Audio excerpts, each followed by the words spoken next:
Danes moramo končati. Končali bomo utrujen sem, vi ste utrujeni, te od zakonske zveze. Tako da danes želim zaključiti in danes bi rad z vami govoril na nek način glavni vrstici tega odlomka, torej z Efežanom 5, in rad bi prebral samo vrstico, se pravi Efežanom 5, 32. vrstica. Pri vseh teh predavanjih smo šli skozi knjigo Efežanom in prišli do tega odlomka o zakonu in še zadnjič bomo to danes pogledali. Te odlomek v tem je sicer od 5:21 do 33, ampak jaz bi pa rad prebral samo eno vrstico danes in jo razširil in potegniti pomen iz nje. 32. vrstica. Pavel pravi, ta skrivnost je velika.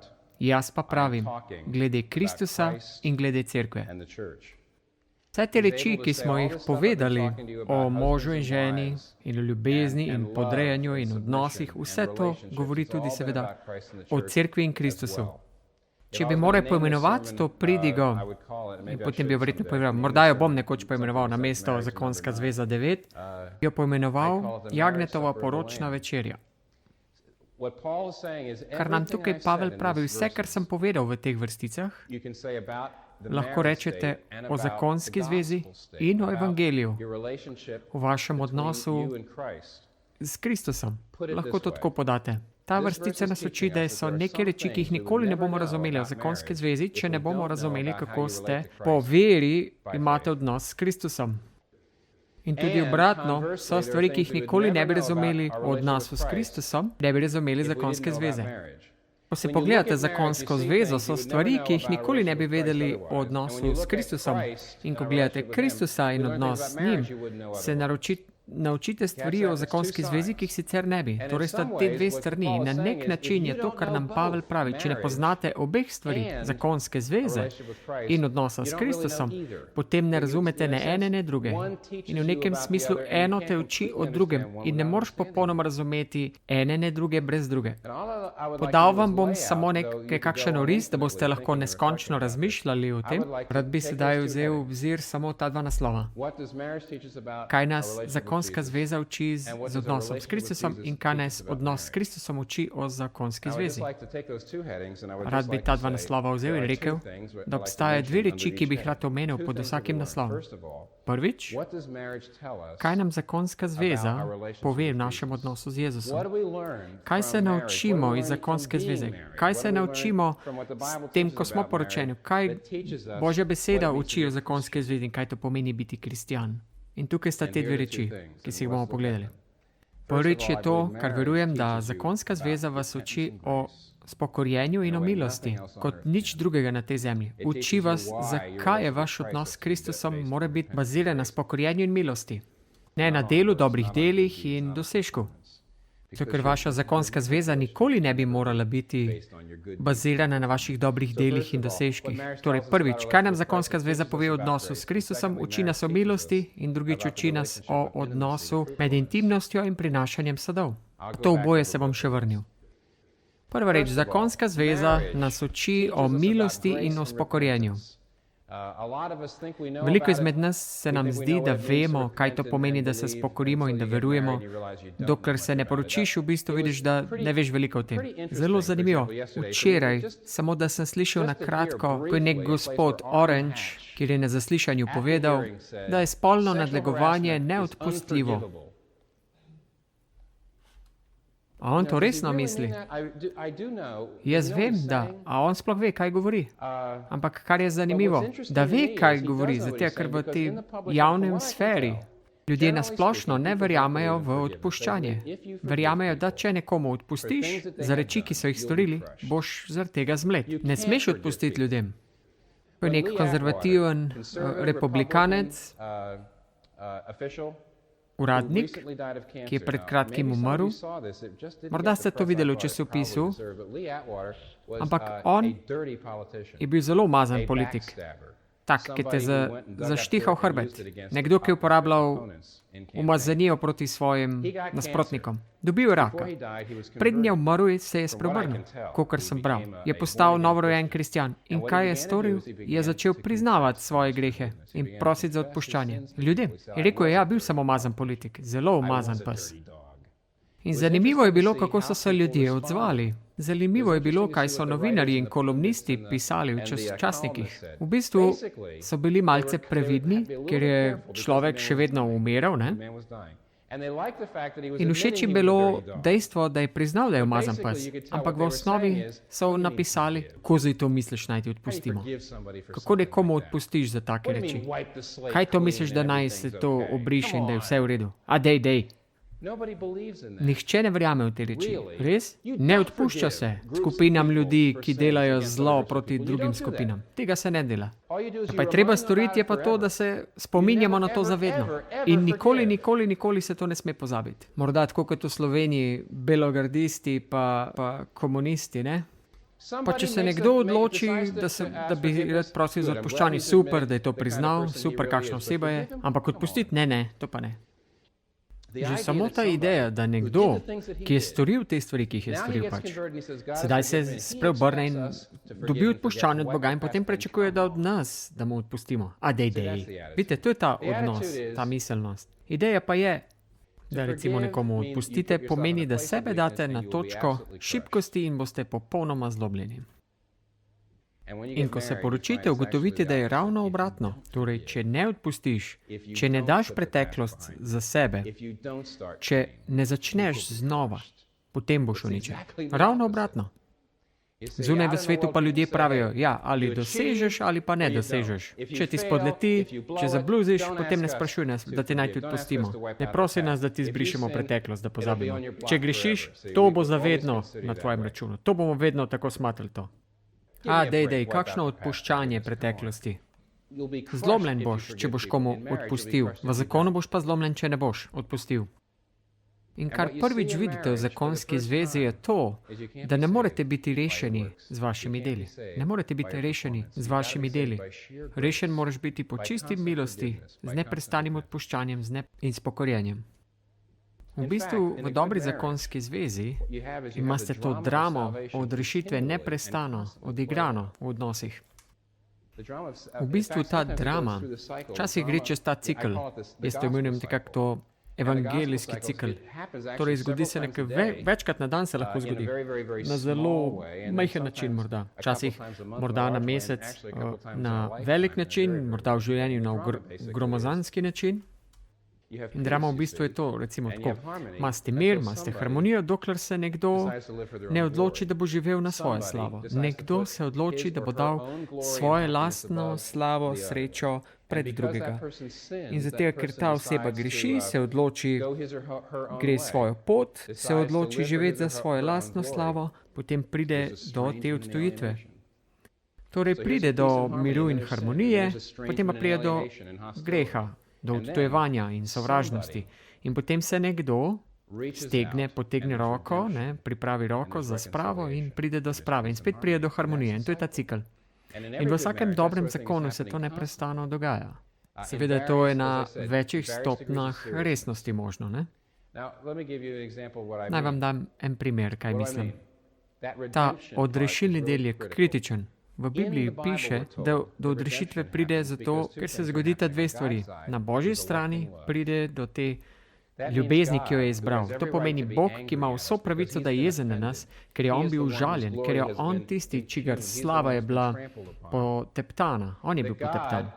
Bog da na stran svojo jezo, pokrije greh, stegne svojo roko in da ljubezen na ljudi in reče, želim si te. Vem, kaj si storil, dam to za sabo, to sem že prenesel, ljubim te. Odpri svoje srce za mene. To je Božji del, torej ta izbrana ljubezen. In človeški del je spokorjenje. Kot vidite, te dve strani, torej storilec, se spokori. Tisti, ki je užaljen, izbere v ljubezni. Obe te reči se morata zgoditi, Ampak, čeprav vemo, da biblično, da se zgodi tako, da je Bog bil tisti, ki je šel za nami in mi se moramo spokoriti. V zakonskem zvezu pa se lahko zgodi na eni ali drugi strani, ampak oboje se mora zgoditi. Kaj se zgodi, če vaša soprog se moti? Če ste vi užaljeni, kaj lahko storite? Vi lahko rečete, dal bom na stran mojo jezo. Dal bom na stran, soočil se bom z grehom in ga bom pokril. In se odpiram zate in želim se te. Kako pa to storite? Preprosto povedano, pri tem niste precej verbalni. V bistvu, če se usedete in rečete, jaz sem tisti, ki sem užaljen, ampak jaz dajem na stran moje jezo. Jaz dam stran greh in jaz sem odprt, da prideš nazaj k meni, ko boš želel. Potem boste videli, kaj ste s tem v bistvu storili. To ni ljubezen, ampak kaznujete to osebo. Naj vam povem, kaj to pomeni, da nekoga resnično izberete iz svobodne volje. S tem v bistvu rečete, da vem, da si pod veliko pritiska. Takoj, ko rečete to, takoj, ko ne zmerjate več, čeprav ste vi bili zmerjani, in takoj, ko ne vračate zob za zob, čeprav ste vi bili ranjeni, takoj, ko rečete, tako kot je Jezus rekel v Getsemaniju, duh je voljan. Vem, da si dobro mislil. Vem, da si bil pod veliko pritiska. Kaj to stori, da drugi osebi odprta vrata? To je nek način, da drugi osebi rečete, ne bom se ti maščeval. Resnično si želim tebe. Ravno ta preprosta reč, to, da druga oseba ve, vi ste ravno bili prizadeti, ampak ne delate tega nazaj. In tisti, ki je prizadet, reče, ne, vem, da si pod veliko pritiska. To vas prepriča o grehu. To grešnika prepriča o grehu. In storilec potem pravi, no ja, res, ampak to ni izgovor za to, kar sem ravno storil. In to je ta cikl, evangelijski cikl. Izbira in spokorjenje. To se dogaja. Tu je ena stran. In druga stran je pa to, da se mora storilec dejansko spokoriti. Spokorjenje je to, kar se naučite v zakonski zvezi. In če bi radi razumeli spokorjenje biblično, in to je zelo pomembno, jaz mislim, da dokler ne stopite v zakonsko zvezo, se tega v bistvu resnično ne naučite tega. Spokorjenje lahko vidite v zgodbi o izgubljenem sinu. Tam je ta izgubljeni sin pride k pameti in reče, ne bom se več zgovarjal, prišel bom očetu in rekel, oče, grešil sem proti tebi in nebesom in nimam izgovora več in ne samo to. Nobenih zahtev nimam več do tebe. Če me želiš vzeti nazaj, super. Če me nočeš vzeti nazaj, v redu. Če pašem ali ne pašem v tvoj urnik, zaslužim si, kar si pa zaslužim. Vse bi storil, kar se da, da bi popravil in vzel bom karkoli mi daš. Kot vidite, ne gre za kesanje, pokoro, ker nekako poskušaš omiliti greh s tem, da dovolj globoko jamraš in da se bičaš. Niti to ni to, če poskušaš to razložiti. Mnogo ljudi morda pravi, da jim je žal, ampak se potem razlagajo in najdejo izgovore. In tako morda rečejo, oče, saj veš, ja, malo sem rebeliral, bil upornik, 18 let sem bil star, zato sem šel tam med prašiče. Ampak sem bral knjige o tem, vsi otroci se morajo ločiti od staršev, tako da dorastejo. Torej, vse razumeš, rad bi šel nazaj, morda ne v isto sobo kot prej, ampak to ni to. V pravem spokorenju rečete, brez izgovorov, brez obrambe, vzel bom vse, kar mi daš, lahko daš, ob tvojem času in po tvoji diskretnosti. To je to, kar ponovno vzpostavi odnos. In nič drugega. Ena moj najljubših ilustracij je, ko sem videl ta film, ki ni bil nič posebnega, ker odrasel sin govori z očetom in ga vpraša, oče, zakaj si nas zapustil? Ločil se je od družine in šel. Pustil je ženo z otroci. In vedno sem si bila malce odtojena z otrokom in vprašal, zakaj si to storil? On pa je rekel, ja, imela sva nespravljive različnosti. Dva različna pogleda v življenju, oba dva sva bila resnično mlada, nihče izmed naju ni v bistvu vedel, kaj bi rada počela in sin ga gleda. In te na koncu končno oče da glavo dol in reče, naj ti povem zakaj. Ker sem ljubil ta močen občutek pri tem, ko sem ustvarjal denar. In nisem mogel služiti toliko denarja in obdržati službo, ki sem jo želel imati, in družino, ker je mama vedno spravljala krivdo name. In želel sem to oblast in moč. To sem si želel več, kot pa vzgajati tebe. In ko je on to priznal, je prešel iz tega, da obrazlaga, opravičuje, do spokorjenja in instantno ti lahko zaznal. Torej, režiser tega filma je točno vedel, kako to deluje, kako te odnosi gleda. In takoj se je odnos obnovil. V trenutku. Dogajal se je evangelij. Prišlo je do pravega spokorjenja. Torej, prišlo je do prave sprave. In kar je bilo smešno, takoj, ko je bil pripravljen priznati, kako slaba je bila njegova prihodnost, je sin že sedel tam in se je bilo videti, da je on že čakal, da mu je pripravljen odpustiti preteklost, če je le prizna. In kar je prišlo med mene in tabo, je prišel tvoj ponos. Oče, to mu je hotel reči. Spokorjenje je nekaj, kar se naučiš. Vsi si mislili, da v svetu, da je spokorjenje in priznanje svoje napake in priznanje, da vas to bo zmlelo v svetu, ampak v zakonski zvezi vas bo to zmlelo, če tega ne boste storili. Jaz bi trdil celo, da če ne razumete pomembnost spokorjenja, potem ne razumete evangelija. Ko ste potrti, je najboljše za vas, da se spokorite. Ko je v vas grenkoba, je najbolje, kar lahko storite, da se spokorite. Ko ste lažno obtoženi in vas preganjajo, najboljše je, da se spokorite.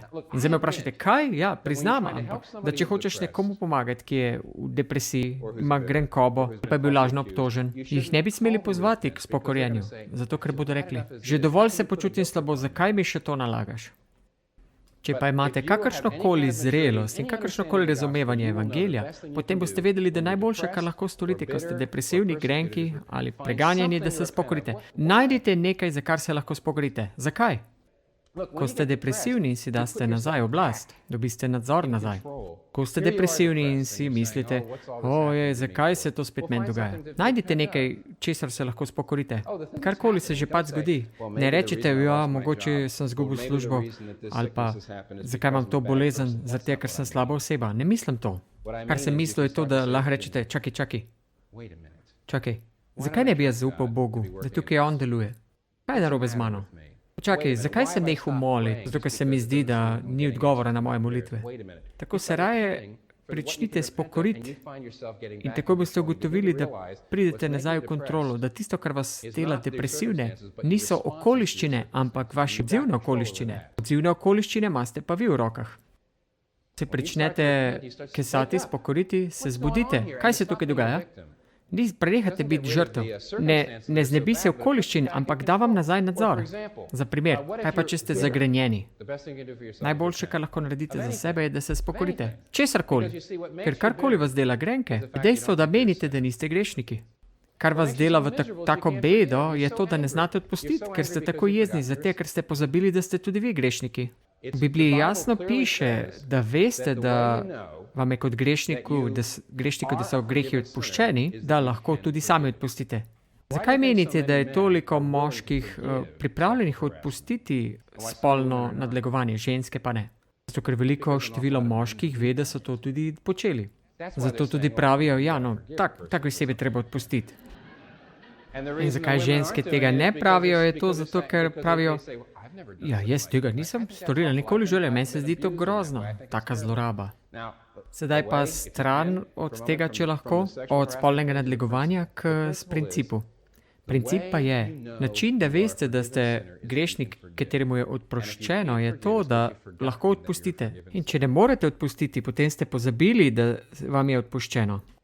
In če ste grenki in ste pod vplivom grenkobe, je to zato, ker ste pozabili na vse svoje slabe trenutke, ko ste grešili in ste pozabili, da tudi vi morate odpuščati. Če bi radi nazaj nadzor nad svojim življenjem, potem se spokorite. Morda kdo pravi, ali me ne bo to potem naredilo še bolj žalostnega? Ja, ampak samo, če pozabite evangelij. Evangelij pa je, da če je Jezus umrl za vas, če ste ga sprejeli kot svojega grešnika, potem ste popolnoma sprejeti pred Bogom. Nikoli ne boste zavrženi. On vas ljubi v Kristusu. Razlika med kristjanom in farizejem je to, da ko kristjan preneha grešiti in se začne pokoriti in pride bliže k Bogu. Ko farizej vidi svoj greh in se začne pokoriti, potem se ta oddaljuje od Boga. Zato, ker farizej bazira svoje sprejetost pred Bogom s svojimi deli. In ko prepozna, da je grešnik, se počuti, kako bi me Bog sploh lahko sprejel. In to prepoznava, da je samopravičen farizej. Kristjan pa je nekdo, vsakič, ko se spokori, pride nazaj v stik z dejstvom, da je vse po milosti. Vse po milosti. Najboljše, kar se sploh lahko zgodi, je to, da se spokorite. Zakonska zveza je tukaj zelo pomembna. Pravo spokorjenje in prava ljubezen, ki lahko izbere. Vidite, kako to deluje. Neprestano obnavljate v prispodobi evangeliji, znova in znova. Ne želim to pomanjšati kot pomembnost. Veda se to zgodi tudi na veliko, seveda. Za velike reči, kjer ena oseba v zakonski zvezi nekoga res izda. In ko se to zgodi, morda vsake toliko let, pride velik konflikt iz miru, odtujenje, spokorjenje, ponovni izbor in sprava. In to je težko. In veliko joka je in vsi razpademo. In potem je veselje v nebesih, ko se spravi. Ampak to se zgodi tudi na majhni ravni. Pred leti, ko smo imeli en majhen takih ciklov, jaz nisem želel, ker nisem razumel, kaj je spokorjenje v teh malih rečeh, ampak to niso majhne na koncu. Jaz sem nekoč sedel na svoji postelji v Virginiji po noč, sem snel čevlje in jih vrgel v omaro. In moja žena je to odkrila, da s tem, ko mečem čevlje noter v omaro, delam vse te odrgnine noter v omari. In vse te vdolbine na omari in vse to poškodbe pač. In ko sem to nekaj večerov, drugo za drugim to počel, je rekla, ne delaj tega, samo uničuješ vse. Sem rekel, ojej, oprosti, ne bom več, sem rekel. Ampak sploh mi ni prišlo na misel. In ko sem pozabil, še vedno sem delal to. In naslednjo noč sem spet vrgel tja. A nisi rekel, da ne boš več? Ja, oprosti. Ja, pač navada. Tretjo noč sem spet storil. Kaj si ona pol mislila? Ja, očitno moje skrbi tebi niso toliko pomembne. Tako je to ona preprosto požrla, ne? Ne bom se več poniževala in mu težila. On me pa res ne bo spremenil nekoga, ki tečnari in teži. Ampak zgodilo se je to. Vsak večer je slišala bump, ne, ko sem vrgel noter čevlje. In tako se je kopičil ta majhen košček jeze v njej. In 40 udarcev kasneje, morda sva imela slab dan ali pa karkoli narobe, in vržem spet čevelj in ona znori. Evo, spet si to storil. Se razumete, 40 metov je že jezna. Jaz pa nisem razmišljal o 40, jaz pa razmišljam samo o tem enem. In se mi je zdela neprimerna jeza. In rekel sem ji, ja, saj res, ne bi smel tega storiti, ampak dej no. In namesto, da bi se spokoril, sem se branil. Zato, ker se mi je zdelo, da je to neprimerna jeza. In kaj pravi ona? Reče, o ja, super. In zgodilo se je sledeče. Nekega dne sem se dejansko zavedal, da sem se motil in sem rekel, kaj lahko storim? To je bil dan spokorjenja in je rekla, ne vem, kaj lahko storiš. Nekaj, da se boš spomnil. In kaj sem storil? Tam, kjer ponovadi mečem čevlje, sem dal napisal in sem napisal, prenehaj metati svoje čevlje in prizadevati svojo ženjo. S podpisom Bog.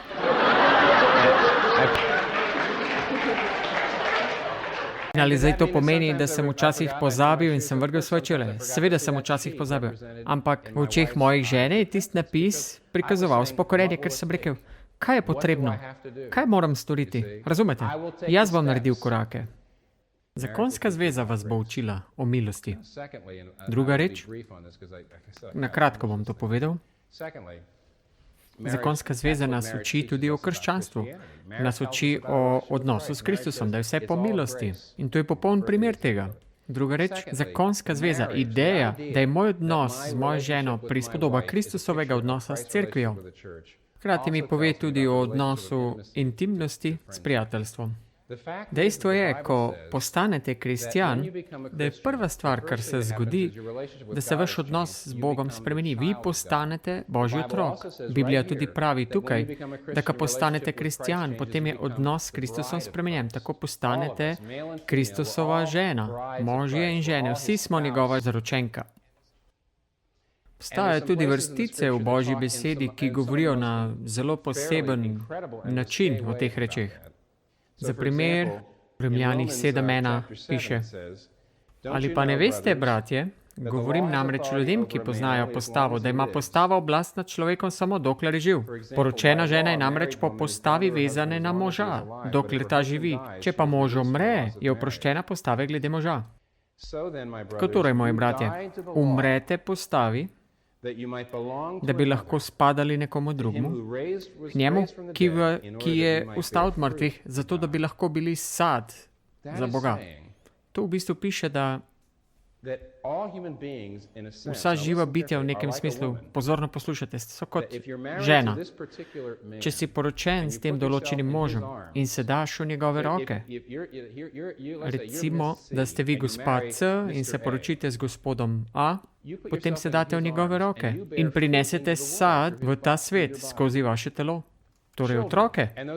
In te otroci, če so v rokah gospoda A, so AC otroci. Če pa se date v roke gospoda B, potem bodo sadovi te združitve v tem svetu. In to niso AC otroci, ampak BC otroci. Bistvo pa je, in to je neverjetno, razlika v vašem življenju, ko postanete kristjan, je, da prej ste imeli odnos z nekom drugim. Poskušali ste se rešiti na svoj način, s svojimi deli. In sad tega je prihajal v svet skozi vaše telo. Sedaj pa ste se dali v nove roke Jezusa Kristusa. In On bo nosil svoj sad skozi vaše telo. In kaj je sad? Galačanom 5 piše. Mo lahko kar iskreni glede tega, kar piše v Galačanih 5. Dela mesa so očitna. To so nečistovanje, nečistot, razuzdanost, malikovanje, čaranje, sovraštva, prepirljivost, ljubosumnost, jeza, častihlepnost in tako naprej. Ta duha pa je ljubezen, veselje, mir, potrpežljivost, blagost, dobrotljivost, zvestoba, krotkost, samoobvladanje. Saj razumete, zvestoba in samoobvladanje. Tukaj pa je bistvo. Ko se poročite, to ne pomeni, da boste obvezno imeli neke otroke. Biti poročen je lepo, ampak potrebno je napredovati, imeti odnos, da ste v drugih rokah, da ste lahko rodili otroke. In ne samo to. Čisto možno je, da ste poročeni z gospodom A in spite z gospodom B. To vam v bistvu pove, da pogledate na svoje življenje. Kaj se rojeva v svet skozi vaše življenje? Sovraštvo, ljubosumje, grenkoba, pijanost, duh zabave, potem niste v Kristusovih rokah. Ste v rokah nekoga drugega. Nekaj drugega vodi vaše življenje, nekaj, kar častite, nekaj, kar vam je bolj pomembno, nekaj, kar je vaš gospod in vaš mož. To v bistvu ta slika pove. Na drugi strani pa, ali vidite sebe, kako rastete v milosti, v ljubezni? Ste bolj ljubeči kot lansko leto? Ste bolj pod samoobvladanjem kot lansko leto? Bolj mirni od lanskega leta? Bolj srečni od lanskega leta? Če ne, če se tak sad ne rojeva v svet skozi vaše telo, če se to ne dogaja v vašem življenju, če se to ne rojeva, potem ne dajete sebe iz trenutka v roke vašega pravega moža. Eno je biti poročen s Kristusom, eno stvar je, da postaneš kristjan ali pa da se krstiš. In eno, da se predaš njemu, tako kot je eno, ko se poročite. In spet je samo en primer, ko dejansko imate intimni odnos, ki vodi v sad. Ali se iz dneva v dan podajate v roke vašega moža. To so slike, ki jih Bog uporablja.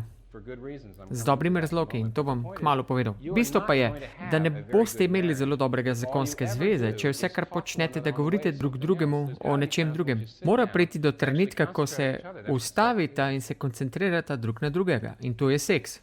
Ne morete vedno govoriti o tem, kako izgledam na poti k nečem. Ne morete reči, potrebujem nekaj na poti do nečesa. Potrebujem denar do te poti nečesa. Pojdi in poberi otroke na poti do nečesa. Na ta način nikoli ne boste imeli otrok. In dejstvo je, da mnogo izmed vas živi na tak način v odnosu s Kristusom. Samo ko ste v težavah, ga prosite za pomoč. Samo za vaše potrebe se gre. Ali pa dajte na stran čas, da si vzamete čas, da pogledate na njega, da se veselite v njem, da ga poslušate in berete njegove besede, da komunicirate z njim, da molite z njim. Me razumete? Ta odnos intimen, ki nosi sadove, je tako očiten v tej ilustraciji, veliko bolj kot razmišljate o tem. Zakonska zveza nas uči o milosti. Zakonska zveza nas uči o razmerju intimnosti do nošenja sadu. Zato pa raje obrnimo stvari okoli. Naš odnos s Kristusom nas uči dve reči o zakonski zvezi, ki si jih moramo pogledati. In sta zelo pomembni in imajo razsežne učinke na nas. Odnos s Kristusom kot z našim možem, kot našim zaročencem, si je z močno ločjo tudi, kar se tiče odnosa v zakonski zvezi. Kot prvič, relativizira zakonsko zvezo. Pokaže nam, da je zakonska zveza samo slika odnosa s Kristusom. Odnos s Kristusom nam v bistvu kaže, da je to pravi odnos, ki nas izpolnjuje. O tem smo že govorili. Človeško bitje v bistvu narejeno z nekim občutkom deficita, da iščemo nekoga, da nas ljubi, da iščemo nekoga, s kom se bi povezali, s kom bi se predali. Zato, ker zaznavamo, da smo neizpolnjeni, ta pomanjkljivost v nas. Torej potrebujemo odnos, da najdemo sebe. Če na hitro povzamemo, rekli smo, da v zakonski zvezi obstaja ta čudovita sposobnost, da se naša samopodoba reprogramira. Se spomnite? Na kratko povedano je to tako. Zakonska zveza da vašemu soprogu sposobnost, da spremeni vse, kar ste kadarkoli verovali v sebi in vse, kar je kadarkoli kdorkoli rekel o vas. Vaša prispodoba je zastavljena iz vseh teh rečeh skozi vsa leta, ampak sedaj, če povzamem na kratko, če vaš zakonski partner reče, da si lep, tudi če drugi rečejo, da si grd, se boste počutili lepe. Če soprog reče, da si grd in vsi ostali pravijo, da si lep, se boste še vseeno počutili grde. V zakonski zvezi imate to moč, da reprogramirate to lastno podobo. Ampak tukaj je nevarnost. To je samo podoba božanskega zakona, ki ga imate s Kristusom.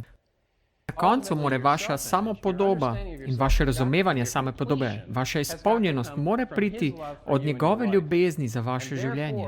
Zato pa, razen če vidite, da je vaš odnos s Kristusom tist pravi zakon, boste sicer naredili malik iz vaše zakonske zveze. Prvi način, kako lahko to storite, je tako, da ste poročeni.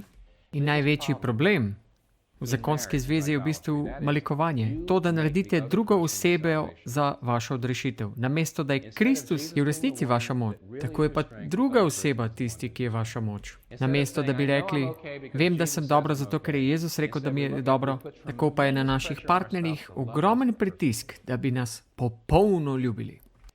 In da nam ne bi bilo slabo, da ne bi razpadli na prafaktorje in da ne bi bili prešibki, zato potrebujemo nekoga v naši zakonski zvezi, da bi nas popolnoma ljubil. In to daje mnoga bremena na to zakonsko zvezo. Samo zato, da bi mi bili popolnoma srečni.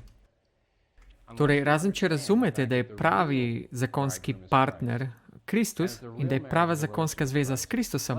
In razen, če res vidite, da tudi najboljši zakonski pari nikoli ne morejo zadovoljiti vas, boste vedno tisti, ki zahtevate vedno več od svojega zakonskega partnerja, kakor kdajkoli ta oseba sploh lahko. Ta oseba je grešnik. Ta oseba je prav tako razočarana nad vami. Če ne vidite, da je zakonska zveza na koncu relativna, boste naredili malik iz svoje zakonske zveze. Kako pa naredite malika, če niste poročeni? Preprosto. Večina vas samskih veste, kako je to deluje. Ker rečete, ja, poročiti se moram, sicer bom skočil z mosta. In ta ista stvar, isti odnos, tudi če bi bili danes poročeni, bi želeli skočiti iz mosta. To ni ravno smešno. Zato, ker ta želja, zaradi česar ni vredno živeti, razen če ste poročeni, ta želja bo tudi uničila zakonsko zvezo. Zato, ker boste sigurni, da je ta zakonski partner mora biti vir vse vaše sreče. Vi morda sedaj pravite, jaz te napake že ne bi naredil, ampak že sedaj jo delate.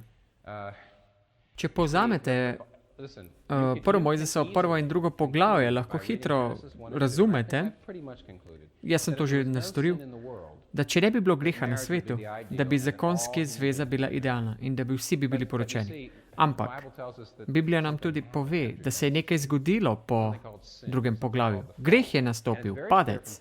In zelo jasno je s 1. Korinčanom 7 in Matej 18 in sedaj, ko je zakonska zveza samo idealna, če ste k temu poklicani. Zakonska zveza in biti samski je v bistvu kompromis. So prednosti in šibkosti v obeh primerih. Oboje ima polno dobrih stvari, slavnih stvari in bremen. Zato pa je to kompromis. Pominjam se, ko sem govoril, ko sem bil še mlajši, in nekdo je bil samski, jaz sem bil poročen in sva se prepirala, pogovarjala. Ko sva bila v službi pomoči ljudem in ko sva bila pod velikim pritiskom in vse te priložnosti dela, sva bila drug na drugega ljubosumna, ker on bi rekel, jaz sem tako utrujen, tako sem pod stresom, želim si, da bi bil poročen. Rekel je, da bi rad bil poročen, zato ker vsakeč, ko se je preveč delal, se je počutil samskega. Tako ni imel tolažbe in jaz sem rekel, ja, pa preveč delaš in če si poročen, pa dobiš samo krivdo, ker veš, da menjaš delo za svoje zakonsko življenje, menjaš za družino.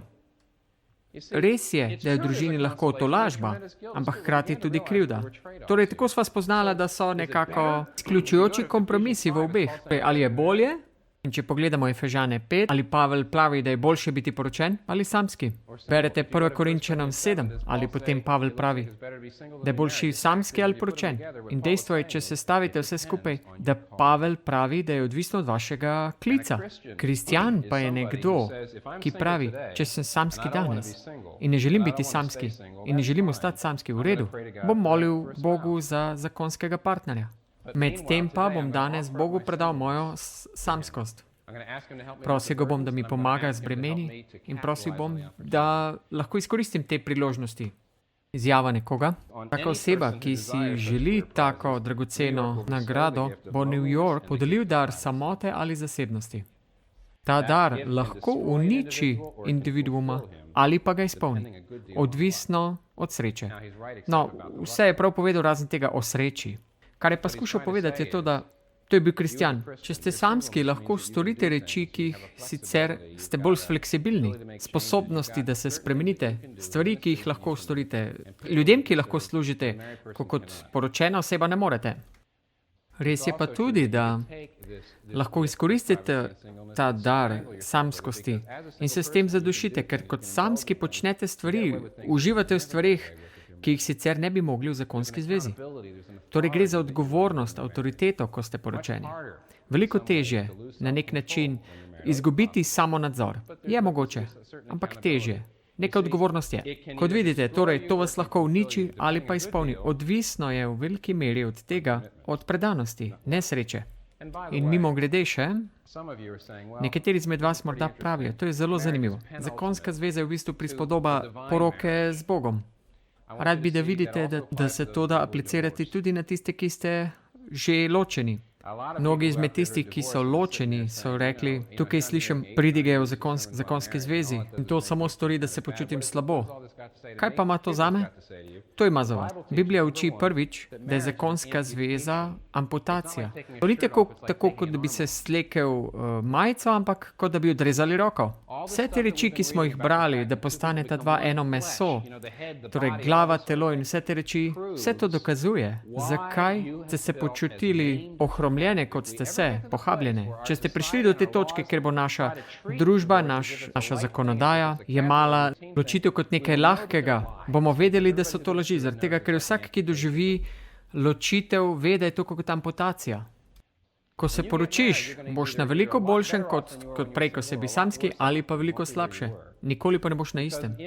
Zato, ker v zakonski zvezi si tako ranljiv, da če pride hudobnež in začne vse skupaj rušiti, si lahko uničen, razen če pride do razdružitve. Zato Bog tudi dovoli ločitev na podlagi dveh primerov, prešuštvo in namerna zapustitev, ki je pač ni mogoče popraviti.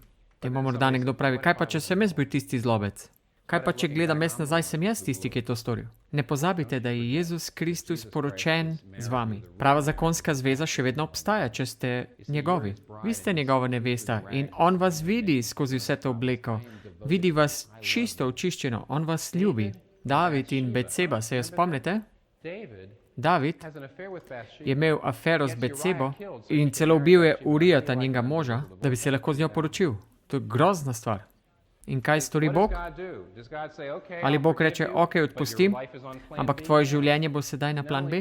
Ne samo, da odpusti Davidu za to grozno nebiblično ločitev, ampak hkrati ju pripelje tudi v odnos z njim. Je celo rojen Kristus iz njiju. David je imel sicer še druge žene, katere bi Bog lahko rekel, zakaj bi Mesija ta pripeljal iz tega groznega odnosa? Bog veruje v milost, Bog veruje v spokorjenje, Bog veruje v to, da lahko očisti vse in reče, vi ste moj soprog In če nimaš drugega, jaz te bom izpolnil, jaz te bom ljubil, jaz ti bom dal vse reči, ki jih potrebuješ. Jaz bom nadoknadil primanjkljaje. Sedaj pa zadnjič, ko smo rekli, da je naš odnos s Kristusom dokazuje, da je zakonska zveza v bistvu slika. Drugič, naš odnos s Kristusom, njegova nevesta, ki nam pokaže, zakaj Biblija uči, da je seks spada v zakonsko zvezo in samo v zakonsko zvezo. Razen, če razumete, da ste vi poročeni z Jezusom, nikoli ne boste razumeli, zakaj kristjani, zakaj ima Biblija tako etiko o seksu, kakršno jo ima. Biblija pravi, da seks je lahko samo v zakonski zvezi. Veste, da vse tri veje so vedno učila to, tako katoliki, protestanti kot pravoslavci. Tudi Judje to učijo, islamisti to učijo. Mnogo reči je, ki jih vse te religije učijo in se strinjajo tem. Če si torej poslušen tem rečem, če si vernik v kjerikoli izmed teh religij in ne veruješ, da je potrebno seks imeti samo znotraj zakonske zveze, potem ne name čudno gledati in tudi vas ne morem verjetno prepričati, ampak zapomnite si, ne mislite o nas, kot da smo čudni. Vi ste tisti, ki ste drugačni. Vi štrlite ven. Religije so si v tem popolnoma v konsenzu.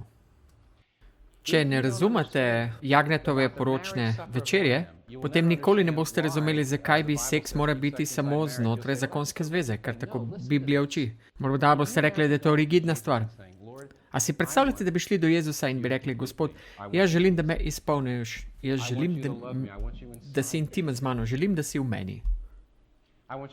Želim, da prideš v moje življenje in da me izpolniš, da me podpiraš, da mi pomagaš, da me vodiš. Želim intimnost s teboj, želim si tvoj pogled na svet. Želim si tvojo ljubezen v mojem življenju, ampak ne želim si pa zaveze s teboj.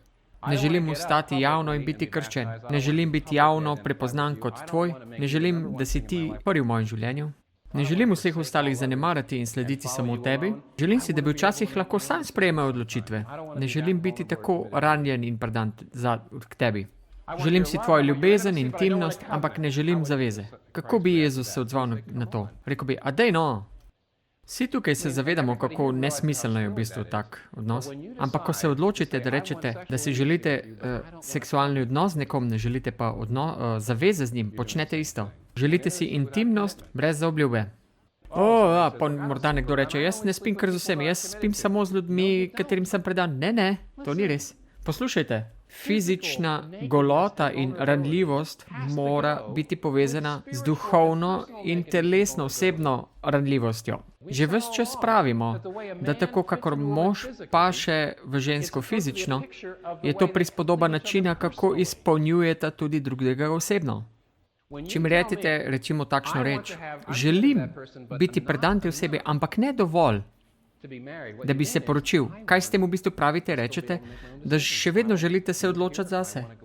Če želim iti tja ali tja, če želim spremeniti službo, želim to početi zase. Ne želim biti odgovoren nekomu drugemu, ne želim delati v konsenzu z nekom. Nočem biti tako ranljiv. Torej, želite fizično goloto in intimnost, ne želite si pa osebne golote in ranljivosti, kaj ne? Naj vam nekaj povem. Velika razlika je med dvema osebama, ki imata seks in dvema osebama, ki imata seks v kontekstu zaveze, da se izpolnjujeta skozi leta. Če ste resnično izpolnjujeta drug drugega, to izpopolnjevanje prihaja s trdim delom, prihaja s konfrontacijami, z zavezo. Ker se odločite, da imate zavezujočo in ekskluzivno zavezo z nekom, ti si moja in jaz sem tvoj za vekomaj. In to ti daje pravico, da prideš k meni, v mene in se pogovoriš z menoj o mojih grehih in ne samo to. In ne samo to, nisem več neodvisen, ne morem se sam odločati, razen če to se dogovorim s teboj. Sedaj sem ranljiv in predan. Intimnost gre vedno v povezavi z obvezo. Tako je z vašim odnosom z Bogom. Zakaj bi bilo drugače tudi med žensko in moškim? Ali ne vidite, kako nevarno je to? Zato, ker krščansko razumevanje spolnega odnosa ni neka umazana stvar. To je nek seks je umazan, morate biti znotraj zakona. Krščansko razumevanje spolnega odnosa je tako veličastno. In Biblija to podpira in ves čas to namigujemo. Najbolj nor in vesel doživljav spolni odnos med moškim in žensko je samo majhna malenkost tega veselja in združitve s Kristusom. To je šele priokus tega velikega dne, ko ga bomo videli iz obraza v obraz in združitve z njim. In skoraj ni načina na vsem tem svetu, da bi kdajkoli lahko razumeli to velikost zakonske zveze, razen če razumete, kam to kaže. Kaže vso pot do pečatenja, vse do Boga. Zato ne morete svojega odnosa med moškim in žensko delati drugače kot z odnosom vami in Bogom. Preprosto ne gre drugače. Spolna izpolnjenost in osebna izpolnjenost naj bi drug drugega sprožili. Razlog, zakaj je seks zelo čudovit med dvema osebama, ki sta drug drugemu predani in delate dan in noč, da se predajata in soočata drug drugega, da bi izbirala in se spokorila drug drugemu. Seks v teh okoliščinah je smeh in sojok in ta spolna izpolnjenost ojača tudi to osebno izpolnjenost. Ta pa seveda spet ojača spolni proces izpopolnjenja. Veste, da je temu tako. Se spomnite prvič, ko ste imeli spolni odnose in niste bili poročeni? Popolnoma ste bili goli, ranljivi in združeni. In se ne spomnite, kakšno neskladje je to bilo? Da ste se vstali in odšli stran in se zavedali, da ta enotnost ni trajala vse življenje. Da je ta oseba lahko šla kamorkoli in se odločila kakorkoli, brez da bi se z vami posvetovala. Da ste ranljivi in združeni fizično in ne na kakršen drugi način, to je grozljivka. To ni naravno, to ne bi smelo biti tako. Ta velika združitev s Kristusom, ki jo bomo imeli na zadnji dan, a bo to zabavno? Seveda, če lahko uporabite besedo zabavno. Ali se vam torej potem ne zdi, da je tudi temeljska analogija, da naj bi bil seks zabaven? Seveda, ampak kaže na to, zato morate slediti tem zapisom. Vzamite zapis in sledite tja, kamor vam kaže. To je bil zadnji del. Upam, da vam je bilo v blagoslov, da ste globje razumeli namen zakonske zveze, kakšne so interakcije, zakaj so postavljene meje in da bi skupaj rasli tudi v tej milosti, ki nam jo je Bog dal. Amen.